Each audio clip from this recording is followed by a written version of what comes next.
Regarde tes mains. Regarde autour de toi. Qu'est-ce que tu vois? Des objets ordinaires.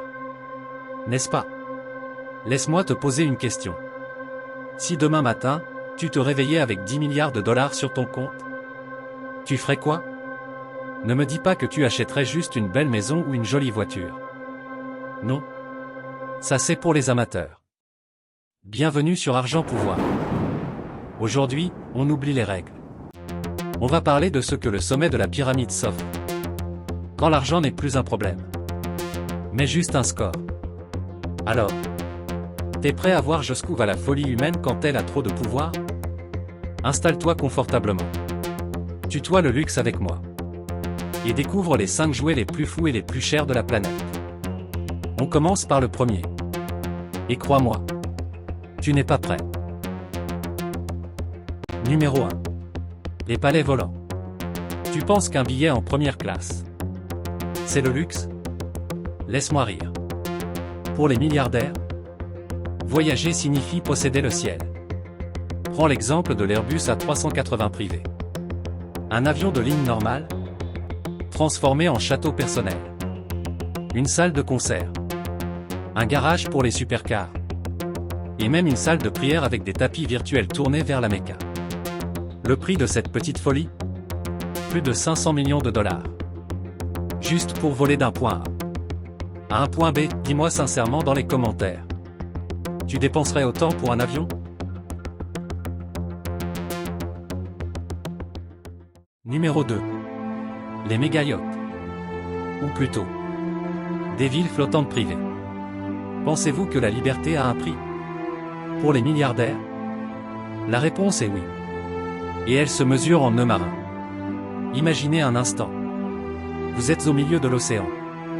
Mais vous n'avez pas quitté votre confort. Pourquoi se contenter d'une simple villa? Quand on peut déplacer son propre empire sur l'eau? Ces monstres des mers ne sont pas de simples bateaux. Ce sont des forteresses de plaisir. Conçues pour fuir le monde. Tout en le dominant.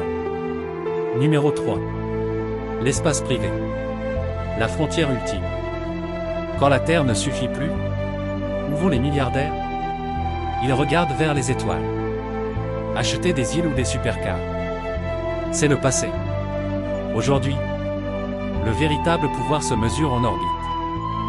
Bagarre des millions de dollars pour 10 minutes de microgravité. Insensé? Non. C'est le privilège absolu de contempler notre planète depuis le vide noir de l'univers. Et vous? Si vous aviez ce pouvoir, quitteriez-vous la Terre? Numéro 4. Les îles privées ultra sécurisées. L'archipel du pouvoir. Quand on possède déjà tout sur le continent, on s'achète un morceau de monde. Rien que pour soi. Ce ne sont pas de simples plages pour bronzer. Ce sont des royaumes invisibles, protégés par des radars militari-grade et des équipes de sécurité d'élite. Ici, les lois ordinaires n'existent plus. C'est l'endroit où les décisions qui changent le monde se prennent. Loin des regards indiscrets. Le luxe ultime, ce n'est plus de se montrer. C'est de devenir introuvable. Numéro 5. Les palais historiques. L'argent achète le luxe. Mais il n'achète ici pas le temps. Les milliardaires ordinaires construisent des tours de verre. Les vrais dirigeants s'offrent l'histoire. Posséder un château du XVIIe siècle ou un palais impérial. Ce n'est pas seulement du prestige. C'est s'asseoir là où des rois et des empereurs ont dicté le destin du monde. Alors, posez-vous la question. Si vous aviez tout cet argent, construiriez-vous le futur? Ou achèteriez-vous le passé? C'était Argent Pouvoir. Abonnez-vous pour ne pas rester dans l'ombre.